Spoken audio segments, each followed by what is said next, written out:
mid laners, and that's actually a thing that I would say could surprise the 300 here, because again, Helios is a very big assassin player. He plays the Zed very good. He plays Riven most of the time.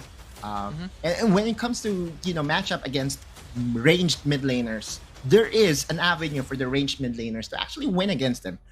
There you go. I'm actually liking this. The 300 is banning the Zoe right away. Yeah, and this Zoe is the one who almost defeated Naos Esports in the upper bracket finals to go for the spot for the grand final. So really just banning it away gives 300 more power to adjust towards the game. So I'm loving, as you stated, Zoe being banned is something of an effect to PSO as a target onto Henry. This time around, we're waiting for the last ban for Persis Esports on what the target is, but looking at the past games, looking at the past series, 300 Yes. always prioritizes Driven if it's open. Or a Camille. It really depends. Oh, okay. So draft would be just have a quick restart. That's okay.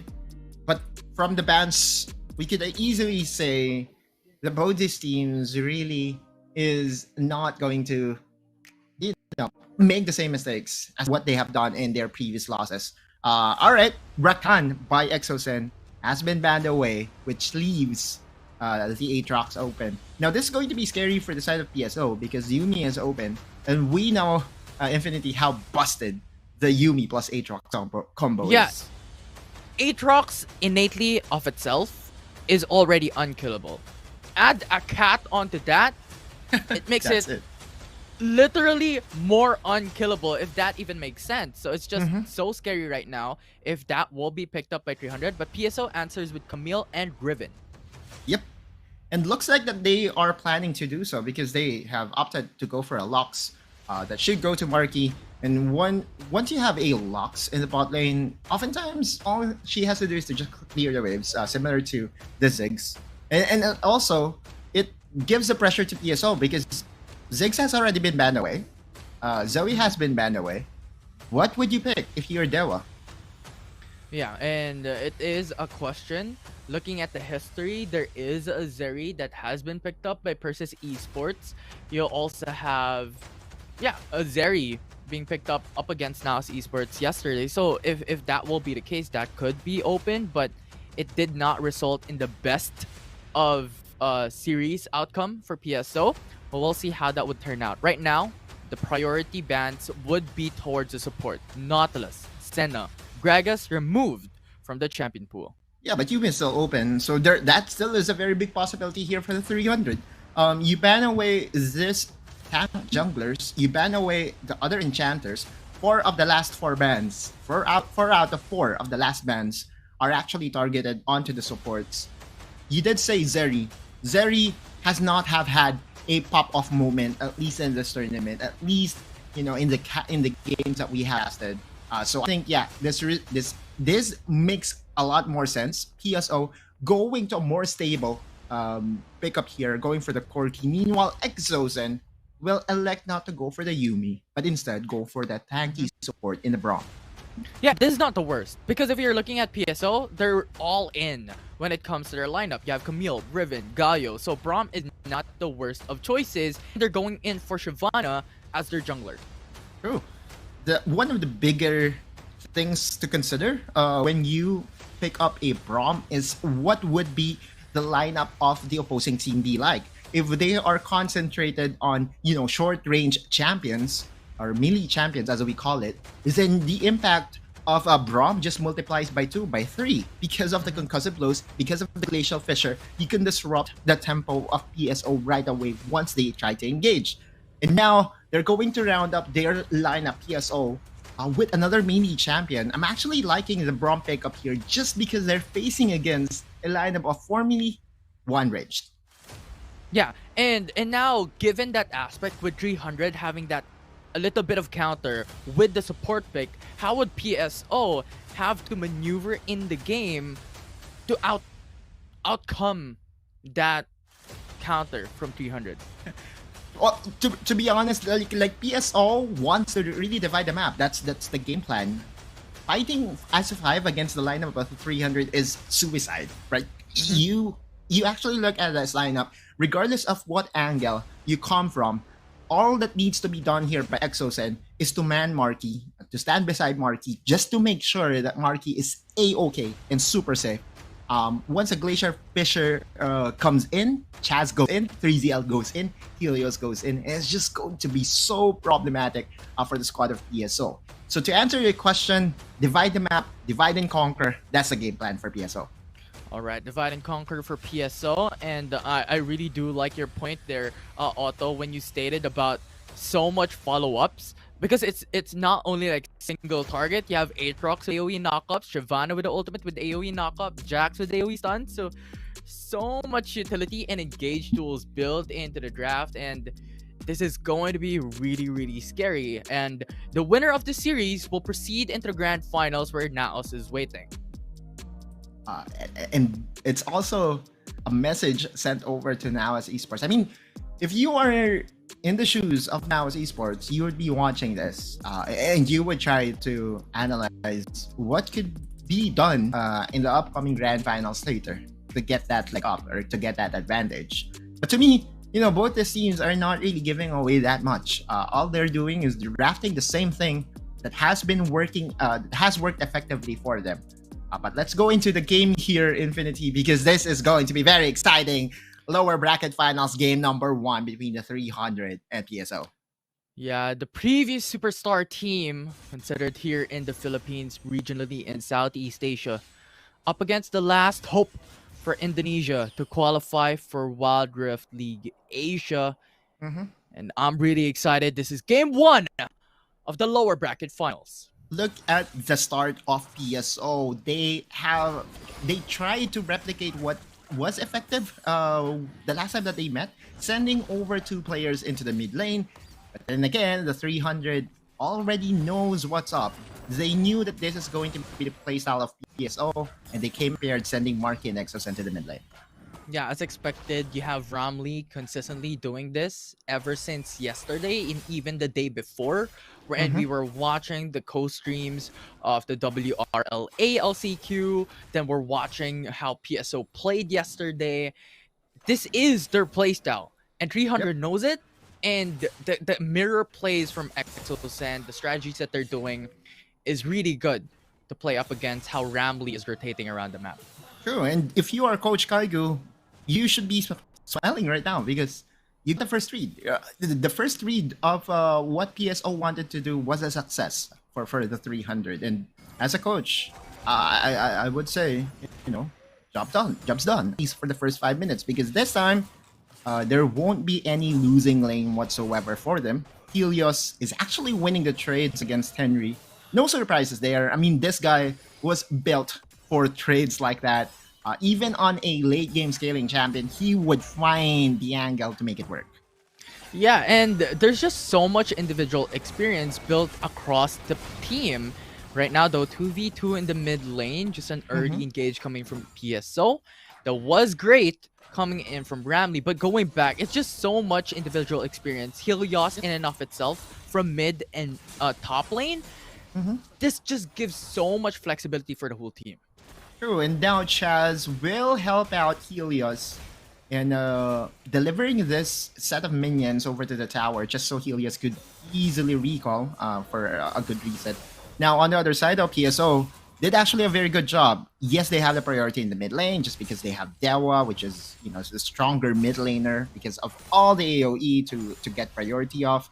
They were able to send Exosen back home, and their reward was getting 2 scuttle crabs at the first 2 minutes and 30. That's actually huge because that means the Chaz won't be able to get that crab, but that's okay though. That's a Shyvana. All he wants to do is to really farm the jungle camps. Yeah, and when it comes to the opposite end, because you talked about Chaz with the Shyvana, I want to talk about Jurl as well with the Zed as their jungler. But Engage. Before then, we're going to have another fight. This is a 3-man roam coming in from PSO, but Helios just walks back with a flash and a barrier burned. Yep. Now they're not done yet. They know that they still have the death mark available, but standard 300, classic 300. protect Helios at all costs. And yeah, Helios, yes, he did expend his flash, but for what? For 2 ultimates? Now, first blood comes through into the mid lane. The 300 secures it, but PSO gets a trade back with a 1-for-1. We didn't see that coming. I didn't see that coming. Again, Marky and Dewa did have some exchange of pleasantries. Henry, though, by himself, there could be an engage. The ultimates are ready. They're going solo as Henry is pinned down with CC chains coming all around.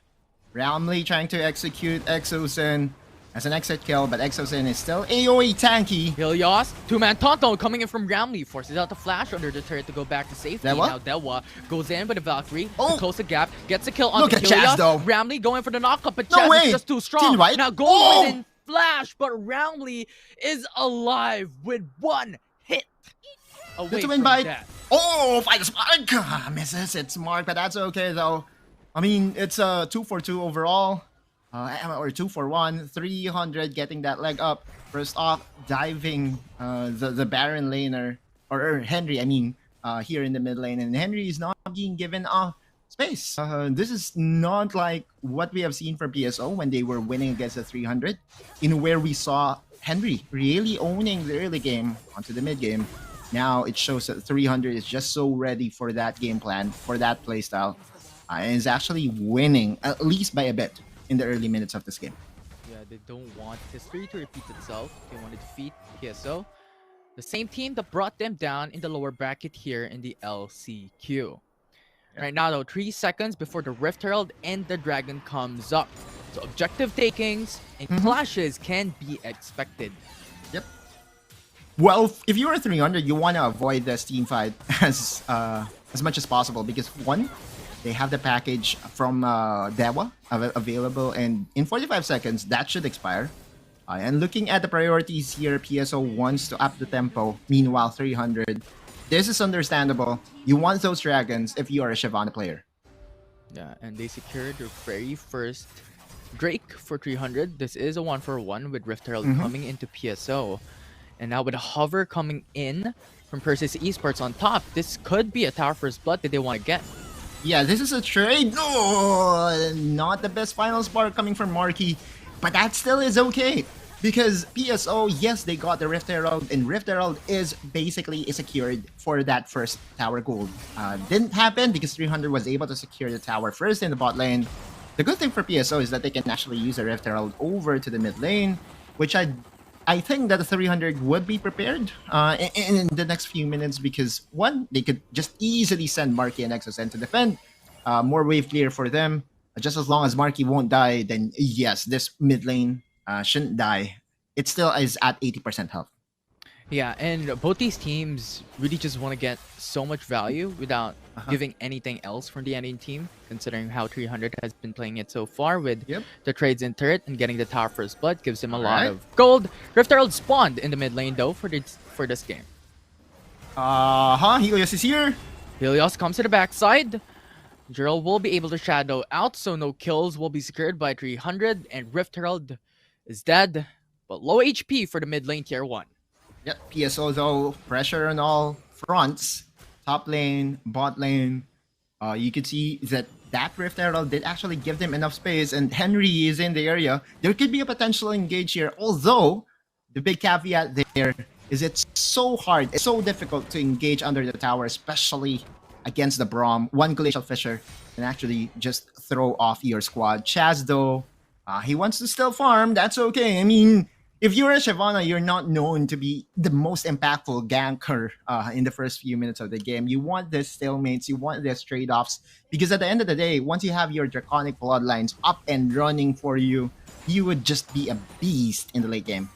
Yeah, for sure. And talking about late game as well, on top of Shyvana for Chaz, you also have Aatrox for 3ZL and Jax for Helios. So it's all about the farming game for 300. If this goes late, it's looking scary for PSO's chances to win game 1.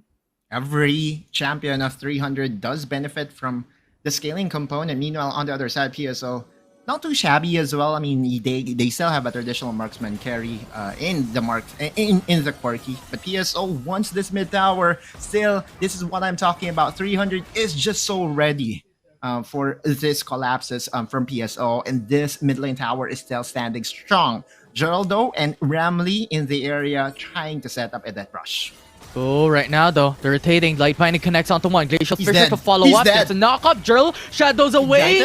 Ignited. Ignite will take him down. Gets that kill. Ramney flashes over the wall. No more. World Ender for 3ZL forced away. The knock up to follow through with Helios coming back, and that will be a 2 for 0. Ooh! Follow up. Marquis is still not over. Go for the light binding onto Camille. Make it a double for this player. It's amazing of a sight to see for 300.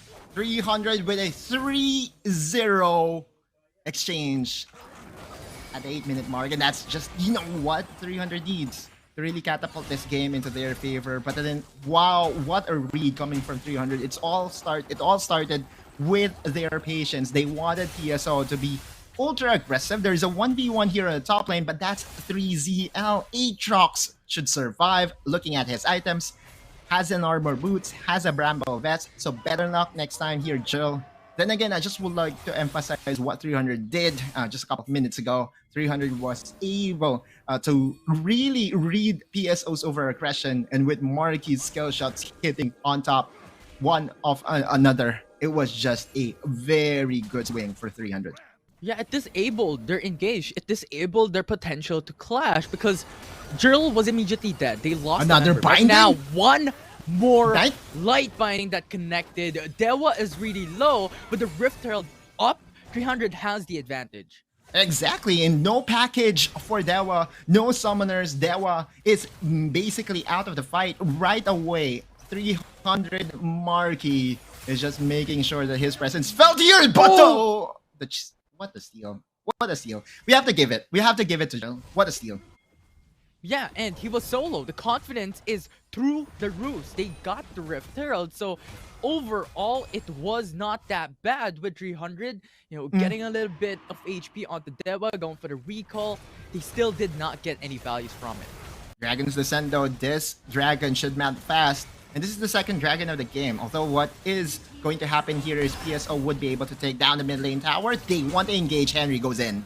Hexic ultimatum onto Exosend, followed up Hero's entrance, so that's a lot of cheese going in Easy. to the Braum, but that is just too tanky. Braum secures the kill onto Camille. Oh. That is a 1-for-1, Stun. but a clash is going on in a pinch, so Marquis has the advantage of going for the light binding. The double kill is secured by PSO. So far, Oh, it's a good 4-2, Rift Herald. but Zed just around the corner, coming back kill. in, trying to get that kill onto Helios, gets the stun through, but PSO wins it with an ace. What a team fight for PSO. Quadra kill for Jill. That's what he needs to really accelerate this game. A very timely Red Herald summon there, and PSO was able to win in a pinch. Now look at this. Exosen, yes, the Glacial Fissure had had the best impact possible there, but almost all skills has already been invested. Chaz's Dragon's Descent was actually used to go for the dragon, and we could actually see the team fight here as we look into the replay. Ramley standing strong at the mid lane, but really what turned this around was Jirl's ability to go for AoE damage. Shadow in, shadow out, multiple shurikens, multiple shadow slashes, and the AoE damage from Dewa and Jirl is just too much. Yeah, and Corki was not touched across the whole fight. So just a free hit Dewa into the back end, producing a lot of damage, and 300 can't do nothing. Now, obviously, I can easily say that 300 is now on the back foot.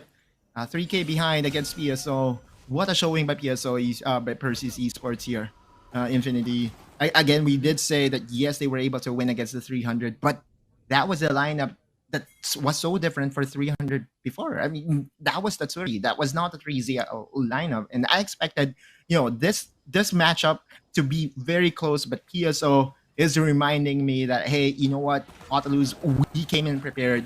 The only good thing running for 300 is they still have the two scaling dragons in their favor. Infernal plus the Ocean Dragon. You could easily say that right now, Chaz is actually nearing the 300 Draconic Bloodline stacks that is needed for that power boost in his third skill. Yeah, I have a question though, because you stated about the Scalar Dragons, but overall right now PSO has the 5k gold lead. A while ago, we mentioned about this huge late game power spike that 300 has that potential to get. Yep. Now, is the current standing going to be a hindrance to 300 into reaching that goal? No, not at all. It just still feels like this is 300's game to lose because they still have a very good scaling on 3 of their melee champions. And again, just looking at the kit of Exosen and Marky, they should still be able to impact the game regardless of how much gold is being invested onto them. The only problem that 300 is facing right now is that there are still towers that are left unfarmed for the side of 300. Because if you actually try to compute here, the 6k gold lead the PSO was able to garner was because of the tower advantages that they were able to get, 4-1. Now imagine if 300 was able to get 3 more towers. It's almost going to be even. We'll see. Right now, we're having a run back. PSO going in for the jungle invade to get Sure the misses, gank into the bottom lane. Hero's entrance will knock up onto Aatrox. 3ZL is gone. Bronk to follow up. PSO has just gotten 2 for null trade immediately into the start of that fight. And now 300 is on the back foot once again. PSO pressuring the bottom lane, gets the inhib turret, and they're out of there. They get so much value. 14 minutes, inhibitor respawns in 5 minutes. That's another huge play coming from PSO. They continue to surprise. I did say that 300 still is in a winnable condition, but if PSO plays the map like that, if PSO goes and plays aggressive, it just doesn't make 300's lives any easier. Now they're actually taking away resources from Chaz, and PSO is just in the position to put pressure in this Baron because now they have a natural pushing wave in the bot lane. Yeah, and I want to call back to what you stated a while ago with 300 having that advantage when it comes to a 5v5. But PSO doesn't want to go for it. So when it comes to that aspect, 300 doesn't have that advantage that we've stated from the draft because PSO doesn't really want to go for fights. They want to go for objectives. And also go for timely pickups. Henry, Jurl is now a beast. What started to be a problematic state for Jurl was saved by that quadra-kill engage in the dragon. Then again, though, this is still 300 that we're talking about. Henry, though, another engage. No, he's going to decide against that. Showing some badge is Ramley. I love the confidence, and I know that 300 has something to say. Tubbs is alone. The top side river. Baron will not be started. 300 just getting the risk cuddle. Alright. Denying the 3 dragons trifecta for Chaz. That's a mountain dragon. All the 300 needs to do right now is to turtle out the game. Make sure that, the pickoffs coming from Henry won't happen again because it was actually the beginning of the disaster for 300. Almost every time Henry starts the fight with Ramley coming in, and you're right, Jurl and Dewa leaves and goes untouched the backline. Exosen, though, also has to make sure that his Fisher connects because I feel, the bottom lane engage against 3ZL could have been avoided had it been the Glacial Fisher connected. But look at this, PSO, sneaky Baron. Yeah. Oh! Right now, 300 has that information. Jurl is really low, but the GA is there for an extra safety. Chaz Henry comes here to the rescue. 3ZL as well with a World Ender. So PSO has to retreat. Yeah. If that was a state in where 300's bottom lane is not exposed, they could easily go for that team fight. But wisely, he said, and the team said, we cannot fight this. The bottom lane minions are pushing against us. And if we try to continue to push this, our nexus is exposed. And so what they did there is to just, buy time for their squad. Buy time. It's the same concept over and over again. They have to buy time. They have to buy time. Wait for PSO to have that misstep, or wait for the scaling component of 300 to go online. Although, something that I want to point out is PSO still got value because Chaz lost his ultimate. So at the very least, they have that advantage for a couple of seconds into this matchup. True. Right now, they have a huge hover, though, on top side. There's also a huge gold lead on top side, though. 3ZL is stuck, exhausted, forcing out the World Ender, but his life is gone. It's just over. PSO will get that kill on the Baron laner of 300. Yep. Now on the top lane, Marky left on his lonesome. He needs to defend this 1v4 final spark. Going there. Flash going in. Jurl Gets the ultimate in, but instead they just want to get the inhibitor time and time again. Easy pickup from PSO. It's so methodical. Go for pickoffs. Once 3ZL or once one member is actually down for the count, they could easily move in to go for the objective. And that's 2 inhib towers down. In 45 seconds though, Infinity, it does look like that the bottom lane inhibitor would respawn. It's a new feature here in Wild Rift. Now, at what minute mark does it? No, I think it will still be 5 minutes. The top lane inhibitor turret. Again, just looking at the state of the game, you could easily say that yes, PSO is so ahead, but there is this thing about the lineup of 300 that makes me say that this is still winnable for them. Henry face checks, knocks up by 3ZL, and that is so much CCs coming down. Ramley with Hero's entrance. Dragon is still available. But now there you go. Galio is stuck in the middle. Chaz forcing out the ultimate as well to jump over the wall. Ramley goes back to retreat with the flash. But Dewa is there to engage. They still want to push through with the kill. Jurl in their front line. Braum is in danger, but goes back to retreat. They look to find Marky, and Jurl is catching up. He's chasing them down, but Jurl is alone. You have them coming through with a Valkyrie as well. But Exocen is safe with so much tankiness. Now Dewa has the killer instinct to get and find more. However, this is a 2v1 in the mid lane. Helios has to force out the flash and retreat as PSO dominate. Did they?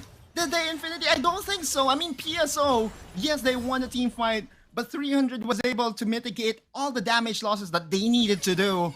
And in 10 seconds, the Elder Dragon, imagine if one player from 300 goes down, that could have been the easiest Elder Dragon for PSO in this game number 1, because of all the mechanics that this player has, covering for each other's backs and, you know, timely stasis, one after another. 300 is still 5-man strong and good to contest this Elder Dragon that is being started by Tufts.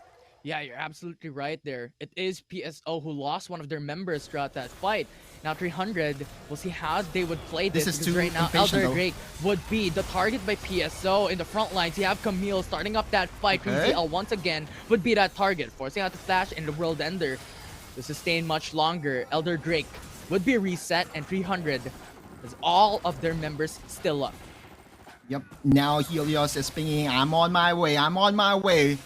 But the Dragon's Descent is going to be so pivotal in this Elder Dragon fight. Ramley has the control, but will not be able to knock up onto Chaz. And No, Marky! will not be able to do it. Marky just had the miracle steal. They got the Elder Drake. However, PSO already got 3 members of 300. They have the member advantage, and they're looking to go for more. Helios is down, and Marky is the sole survivor of this team. PSO won that fight. Winning that team fight and is eyeing to finish this, Infinity. Dewa is here. The Elder Dragon is still alive. How will Marky do this? A 2v1, a 3v1 final spark onto the minions. Half out on the Nexus. Falling down, Henry is just punching it, and now it's PSO getting the first game in this series. What a team fight, what a game. It was an 8k goal lead in favor of PSO, but you could feel the 300 still in the game. This is what we expected in the lower bracket finals. So the ending of this game is a 1-0 advantage for PSO.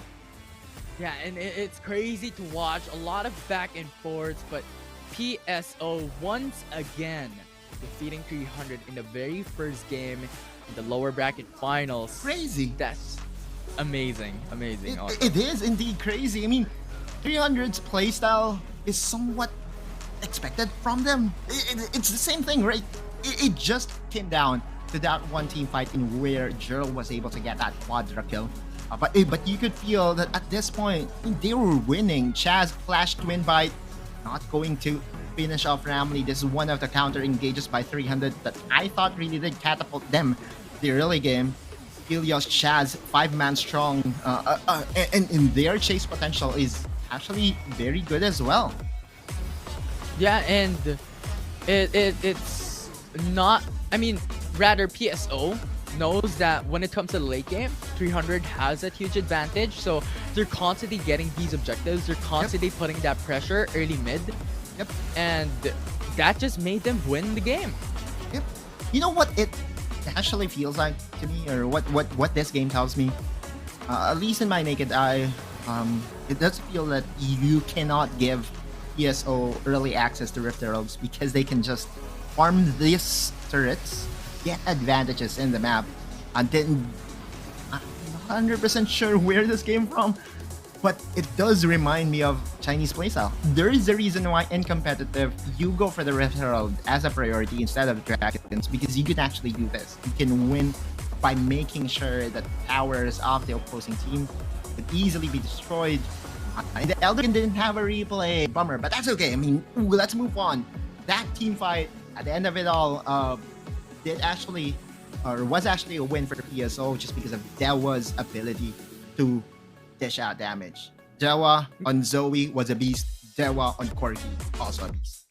Yeah, and that is what we've stated time and time again when it comes to those team fights, that Dewa is constantly safe, and he's just free hitting on those champions. And that just produces so much damage for the team. So when it comes to that 5v5, that was just around the corner, watching his teams die while he dish out so much damage. Just an overall very good plan coming from PSO. And look at him. If you win against the 300, one of the best teams in Southeast Asia in quite a while, you are free to have whatever post. That's actually a very menacing post, and it's very well deserved. Dewa deserves any post, or to do any post. TDA of 7.0 in this, they will be facing against Naos, and they will be throwing the crowd favorite 300 out of the competition. I mean, I haven't. It's actually, a story that we have to write up here, Infinity, or we have to discuss. That if 300 does lose this, it's the culmination, or it's the ending of a fairy tale story for them. But enough of that. Let's move into the draft and see how PSO would go for the kill. Yeah, we'll see, because right now we're swiftly going on through the bans in this draft for Game 2. Ziggs, Rakan, Camille, Renekton removed from the champion pool in this Game 2. Possible target on the junglers as well, just to mitigate the impact of Chaz. But PSO isn't actually afraid of Chaz Kha'Zix, because we did actually see that the last time that they fought each other, they just picked Garen. And the tanky front line, the stick S5, was actually what catapulted PSO to a win against these 300. We'll go back to the draft in a bit, but yes. Yeah, and something that I want to point out, on top of statistical blue side win, or red side win rather, for 300, is that when it comes to this side of the draft, they always first pick Riven, no matter what. It is always going to be the priority, and it's just so flexible. It can go to Helios, it can go to 3ZL, so that could be an expectation here for Game 2. Of course. I mean, Aatrox is left open. It most likely is going to the hands of the blue side. I just felt that the Aatrox did not pan out because it wasn't played around that much. Remember, the 3ZL is actually playing on the weak side. Helios just vocalizes and demands more attention than the Baron laner, than their Baron laner, and for a good reason, right? I mean, you have a scaling champion for Helios, but it's different from a Zed, right? Is Zed Right. would actually win lanes, would actually put pressure at the first 5-minute mark. That's the thing. I mean, if you are going to utilize Helios in this effect, where you have to wait for his ultra scaling to really go online, then you have to find ways to really impact the game at the early stages of the game. And Chaz and Helios are both late gamers. That's actually one of the caveats that we have to talk about there, right? In the game 1 draft, the early game presence was so weak, in where Marky was the only one trying to really catapult this or their squad into a good mid game. So I expect that in this game number 2 draft, Coach Three Fingers, Coach Kaigu would have something in store for us. Yeah, for sure, and that is an expectation. This should be the part wherein you have to put your best foot forward into the games, because the games in this tournament, in this league, is not just about how good you are mechanically, and that is a huge part of it. But also, you have the draft that plays a big role into what your winning conditions would be in the game. So a lot of expectations from Coach Kaigu rather, and the support team of 300. And another trivia that I want to put out there for Persis Esports: yesterday, in their 3 games up against Naos Esports, consistently they're on the blue side. But the thing is, their first picks across the board is Karma. So that is also an expectation that we could have coming into this game too. And that's okay, right?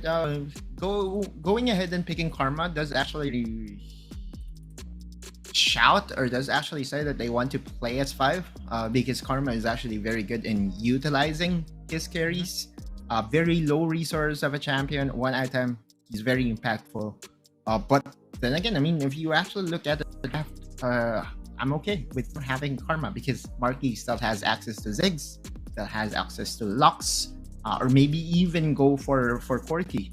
Dewa, as a player, regardless of what champion he's at, is actually getting whatever resource or whatever good performance he needs to bring out to actually help out PSO. But I just remembered Infinity. Good thing that you mentioned about Karma as a priority pick for PSO, because I heard from a couple of fans that PSO's Ramley is a top 1 Karma player, is a Karma main. So that could be the reason why. For sure. Right now, though, we're finished with the bans. Aatrox and Zoe finish it off. PSO is now on the blue side, so they have the first prio pick. Karma, on the way. Is this Infinity's research coming into fruition? No! You were... That's away the Riven, but this is still okay for 300 because they still have access to Jace if they want to go for that early game. And Chaz does have a lot of junglers that he can use, and we forgot about Gwen. Gwen is also very scary, especially at the hands of Chaz. The question is, who's going to give up resources? Because if Chaz will be the one playing the Gwen, expect that he will be so resource heavy. And there you go, another early game champion, something that I would say is what's needed in order for them to stop PSO's tempo aggression. Yeah, and just earlier in game number 1, they placed all of their eggs in one basket towards the late game. So right now, they're putting a little bit of investment towards the early game with the Jace lock-in here for game 2. However, PSO answers with a Corki and Galio lock-in. Yep, still very standard. Ramley and Dewa did like their performance in game number 1, and there's no reason for them to stray away from that. They saw the lineup of 300 and they saw that, hey, you know what, these guys will still go for melee compositions, and that's where Corki is good at. If Corki goes untouched, he deals bajillion amount of damage. Now this is an engaged champion for Exosen. Exosen was targeted by PSO by taking away his Rakan. This time, Gragas also has that engage capability. Not the Nautilus, not the Alistar, but the Gragas. Yeah, for sure. And I like this Wukong ban coming from 300 because it is a champion that Henry has used in the past. It can be used by Jill as well, and it's a good engage tool for PSO to pick up. So clever move coming in from Coach Kaigu in this draft so far. Kha'Zix and Lux has been removed, however, so a target onto Marky by PSO. Yeah, on top of that, of what you did say, Wukong is also a champion that actually matches the playstyle of Henry. It's a very low resource champion, avoids tower dives, can still go for the Garen though. And what I am expecting of what PSO would do here is that they're going for the same amount or same level of or same playstyle from game number 1, in where they will be sending Ramley and Dewa in the mid lane. So that will be a 2v2 in the mid lane rather than the standard 1v1.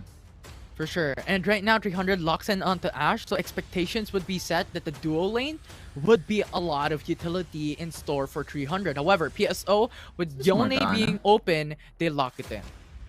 I mean, if this becomes a Morgana, it's actually a bit scary. I think they need someone to, I think they need someone to soak those arrows from afar. And Henry's Garen would be doing so, or would be that, right? One way to mitigate the impact of Ashe is by having a very beefy front line, so that he will be tasked to receive those arrows, and just the kit of Garen, not just his tankiness but also his tenacity. Those arrows would have less impact in this game. Now 300 is saying that, hey, you know what?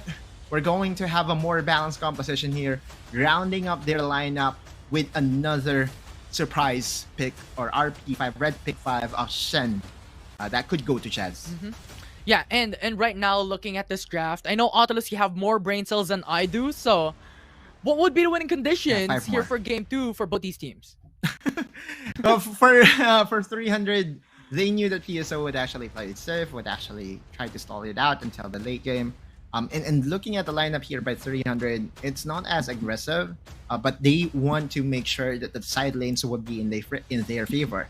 What I mean by that is, once you actually put Ashe in the mid lane, he has access to throw the enchanted crystal arrows in the top lane and the bottom lane, and very low cooldowns at the 13-minute mark. At the level 13 mark of an Ashe. So it's all about the side lanes for the 300. Meanwhile, on the other side, it's the same thing for PSO. Win the early game. Once they get the tempo advantage in the early game, they would translate it by making sure that 300 won't have enough space to go for counterattacks. All right. Expectations are set. It's a side lanes pressure advantage coming from 300 and a snowball potential here for the side of PSO. We'll see, because right now it is already match point. PSO has the advantage as we jump in to Game 2.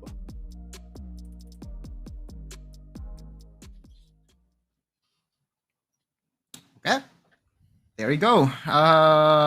Most likely it's going to be, Ramley and Ewa would be the one manning as the mid lane. Now this is okay for me, because I did say that Gwen and Jace does actually get a lot of resources, so someone has to give. Chaz was the one tasked to go for utility, to go for a low Eken champion, and so Chaz's responsibility here as a tank jungler is to catapult his team, or to guide his team towards winning lanes, because that's what this draft is all about, winning the side lanes. If you win the 1v1s, you can actually outbalance the map, and from there on win with finesse. Yeah, and especially in consideration that this matchup so far, or this series, has been always that mid-centric type of play, with Exosen and Ramley always having to roam in mid. So as you stated, on having that side lane advantage for 300, with Gwen and Jace being locked in, I think that suits them really, really well coming into the first couple of minutes into the matchup, even mid-game. And also, Helios is on a more aggressive champion this time, rather than going for the ultra scaling. I mean, Gwen's early game is kind of sus as well. It's kind of similar to Jax, but at least he has access to immediate impact damage, like his ultimate, like the snip snip. And so it's not going to be the passive Helios that we saw from game number 1. He would go for ultra aggressive trades, as what we are seeing right now. He's going to spot Jurl in the process as well. And look at PSO. PSO was able to get priority in the mid lane. Same playstyle as from what we have seen from game number 1, and is now posing to dive. But that hook shot, sorry, not hook shot, but hawk shot, was actually able to spot some members here by PSO. Yeah, and that just gives them that extra utility, as you stated about that Ashe, because coming into this game, looking at the draft with what you've mentioned, I just want to call back about being balance of a draft for 300, because they have late game a champion, which is Helios with the Gwen. They have early game champion 3ZL with the Jace, and they have so much utility with Chaz, Marky, Exosen having so much engage tools, and actually also a defensive tool for this team. So overall, I'm really loving how this has turned out. It's a very quiet game though. These are the games that, I don't know, tension continues to build, and is not your forte, Infinity. You want explosive team fights from the get-go. But this is kind of expected, right? From Mhm. what is happening right now. One more loss, 300 is out of the competition. And Yeah. so the tension is really up there. But if you are actually 300 and if you are a fan of this squad, you would know that this is not their first rodeo in this high stake High matches. pressure. This high Mhm. pressure matches because they've been here. They've been here. They know what to do, and their confidence would not falter at all. Yeah, and you know what? It being stale, I'm not totally opposed to the current state of the game because when we look at that perspective, we have to reiterate that PSO has so much scaling potential as well. Jirl is on Mm-hmm. Yone, Dewa is on Corki, Tofts is on Ribbon. You have Garen and Galio as utility champions and front lines for PSO. Yep. So this is just stating, you know what, we have to play it safe, we have to play it patiently, and you know what, put our Mm-hmm. pressure a bit on the side lanes because we don't want to give so much ability and gap for 300 to be able to scale. Yep. But we have to reduce the risks in this early to mid game. Summary risk aversion is the playstyle for PSO, at least for the first few minutes, and that's okay, right? Kind of understandable. But this is where things get a little bit more spicy because now Marky has access to Enchanted Crystal Arrow, right? And a very well placed arrow could signal the start of a team fight or a skirmish that I think would actually happen at the first 5 minutes of this game.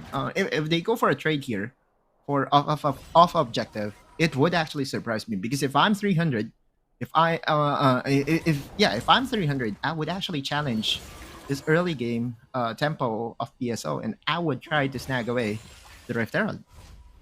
Yeah, definitely.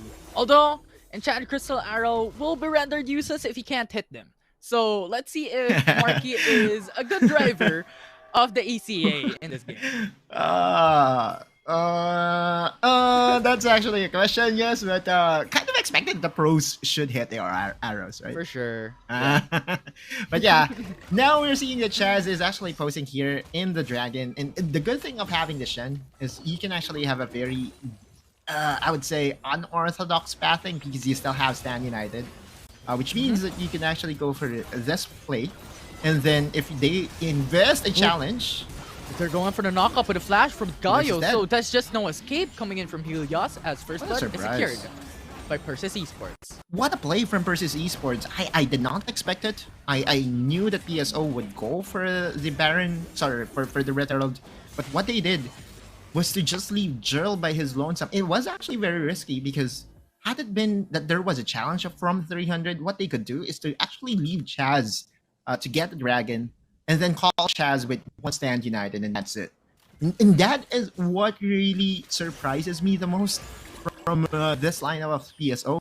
They're not really I would say that in the past couple of years, PSO wasn't really considered as one of the contenders. Yes, they're the best team from Indonesia, but in Southeast Asia, it has always been Vietnam, Philippines, maybe even Thailand. And this is actually a welcome sight. It just means that they're scaling. They're actually cooking something for the more important tournament, which is this. 0 out of 1 Crystal Arrow so far. Will not connect onto Henry, so not the worst because they he's were dead. able to get that taunt onto dead. Henry with Yep. Chaz. Phenomenal skill play there. But right now here in the mid lane as PSO wants to go for another turret. I mean, Oh. this is what they're known for. Over the past few days, over the past few series, it is PSO who is constantly being considered as the tower breakers. And then that Rift Herald usage of being able to get not just one tower, but also the mid lane tower, it is the same problem that 300 did face during game number 1. Game number 1 was actually a little bit better for them because that they have the scaling side of things to work for them. Once a game goes late, once they clean up or once they actually perform to their maximum potential during team fights in the late game, things could go into their favor. But this lineup of 300, it's not as late game centric as it was, and yet PSO is winning their game so good. Yeah, and I gotta tell you, Autolus, this is what PSO has done to defeat 300 in in the past, right? When you watched 2 days ago, it is PSO who's constantly going for the Rift Herald, who's Look at constantly Henry. getting those turrets. And right now, 300 is a bit of a trouble, but will be able to go and back away with the dashes. So it's just how good the macro playstyle PSO is providing into the series here in the lower bracket. I mean, what a revelation from Indonesia. This is not what we expected at all, but PSO is turning heads right now. There's an arrow. Right now, let's see though. The taunt will connect. That will be Galio starting up that fight, being the Banner sponge Crystal. of the whole team. The Whoa, hero's he entrance missed. will be there, the 2-man knockup, but the 4-man roam from 300 will be able to secure the support of PSO. One life. Chaz still not done. Tufts forcing out the flash over the wall, so that's a good summoner spell burned by Chaz. Yep, but Chaz is still very aggressive here. Going for that shadow dash. Jurl also forced to flash away and engaged Face onto shield. 3ZL. Will be able to sidestep. Misses no. that. The mash injustice though from Henry will get the kill onto 3ZL. Now he's gone. So it is a 1-for-1 trade. In the long run, it is a Baron traded for support. Which is a very beneficial trade for PSO, but 300 is not done yet. Enchanted Crystal Arrow misses to the delight of Infinity here. But we're going to look into the state of the map right now. At least 300 is showing some aggression, showing some signs of life. But PSO, as is, as is what's happening, as is what has been the script so far, is first to the Rift Herald. Once again, they're going to secure another objective for themselves, which they can use in the bot lane. And there's still no challenge whatsoever coming from 300 in this takedowns of the Rift Heralds. Yeah, and it's just so clever, right? Because you have two people who's putting pressure on bot lane while the rest of the team for PSO was getting the Rift Herald. So if ever 300 gets a contest, PSO still gets a turret. If ever 300 does not contest, PSO gets the Rift Herald and overall gets a turret. So it's just so clever how PSO is controlling the whole game, controlling the whole map.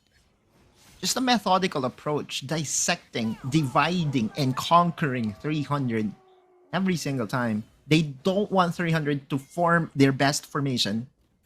And what they want to do is to just continue to disrupt the flow, disrupt the flow, disrupt the flow. Now 300 would most likely go for a challenge here. This could be our very first 5v5. One thing to note, that package for Dewa is available.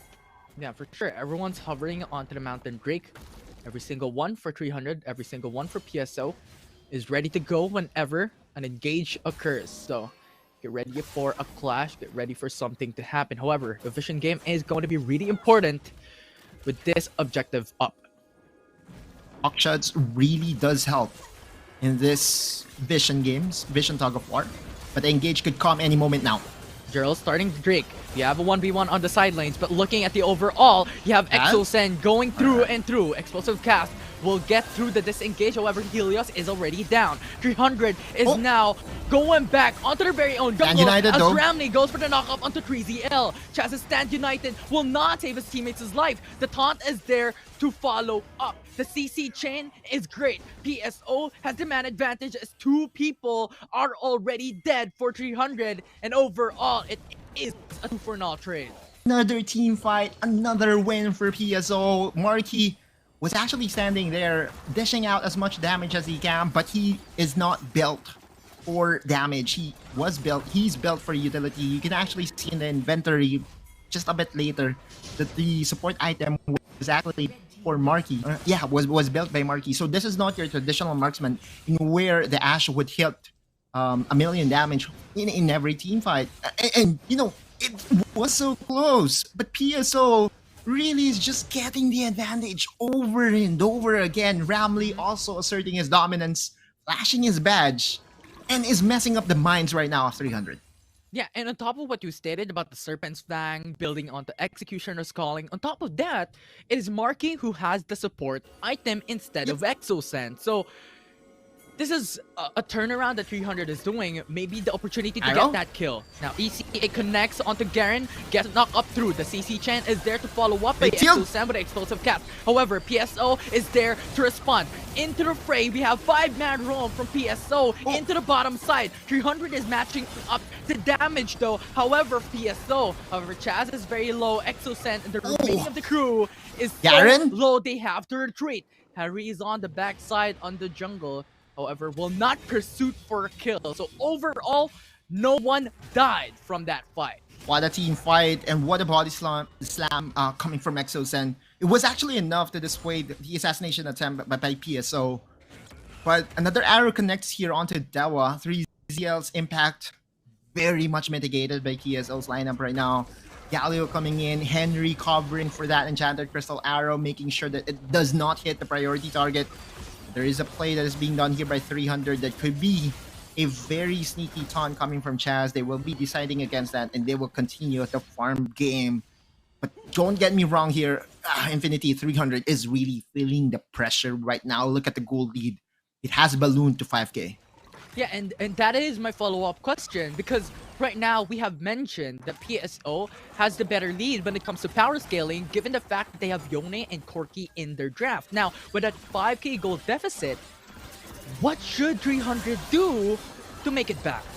However, right now though, a fight occurs on top side. This is Chad going for the stand united onto Helios, buying a bit of time. Sustainability is there, but a 2-man taunt will be secured. Dewa comes through into the right flank. Produce a lot of damage, and Chaz has to retreat. 300 is very low. The flash is there by Jurl to follow up for that team fight, but will not go for an all-in engage. All about winning the side lanes, Infinity, and 300 is not winning the side lanes at the moment. The resources, the gold isn't there yet for Helios. Yes, you're right. Yone is scary in the late game. Yes, you're right. Corki is also a scary champion come late game. But Helios, the MVP of the squad, needs to perform at another level. He needs to elevate himself as, you know, the king, the god of the mid lane, because so far he's being controlled by PSO. The scaling of Gwen is definitely up there, but I'm worried about 3ZL. I'm worried about Chaz. I'm worried about Marky. Almost all champions by 300 gets outscaled by the lineup here by PSO. Only Helios stands a chance. Yeah, and another problem that I am looking at is even if Helios goes for the mist, that will just be rendered useless because PSO's draft is all about going through a short gap and a short distance to produce damage. Tuff's a melee champion, Jirl's a melee champion, Henry's going face front when it comes to fights. Dewa, not really the longest range ADC in the world, and Ramley is also going in for the engages. So Helios, on top of the added layer of gold deficit, there is just so much difficulty to make it through. Right now though, Fate's Yield going on to Chaz, but Solo and Bound pulls back Jurl. Look at what PSO is doing. They are giving 300 a taste of their own medicine. And just, you know, conquering their jungle camps and getting those blue buffs, red buffs as a small reward, heading into the more explosive team. Now 300 wants this Infernal Dragon, giving this away to the scaling line of PSO is just too much. 300 versus PSO, this could be the last ready fight. to go. They're going for the silence. Here's entrance to follow up. However, 300 is faster at going back. The dragon is still being started. Now Jurl comes through with a soul unbound. He's being pinned down. Stacy's enchant is forced, and PSO is now in danger as 300 goes for the counter engage. Garen is dead. It's a 1-for-1 for now. And now it is PSO still pursuing that fight with a Fate's Yield with a knock-up. 3ZL is 1 HP, but opts to back away. However, PSO already dominated that fight with 3ZL, the lone survivor of this team. And Dewa is going in for the chase. We have the Honey Fruit to buy a little bit more sustainability as Esla comes back through, but a stasis to buy time, and PSO gets the ace. Another big win for PSO, getting the dragon, and on top of that, getting the ace. They are smelling the grand final seed. They want that match against Naos Esports, and with 3 people still alive for PSO, Marksman still alive, they could take down this inhibitor turret. The Nexus could still be defended. Exosen will be alive in 2 seconds. And now, just to prevent... Yeah. let me finish my thoughts here, Infinity. Just to prevent of what happened yesterday, they're not going to go over aggressive. Too scary and too much pressure for 300 at this state. But Ottalos looking at the highlights, looking at that replay, what occurred? Yeah, so many misses though. You could see that Chaz was calling that, hey, you know what, Helios, I still have Stand United, but the Shadow Dash does not connect to anyone. And the Fate Seal was still there. Dewa still goes untouched. We all this has been the script from game number 1. Dewa goes untouched, a win for PSO. Yeah, we'll see. Right now, 10k gold deficit though for 300. Not the best outcome here in 18 minutes. We're going towards 20. It is already the game at this point in time, with the Infernal and Mountain Drake secured by PS. Really scary state.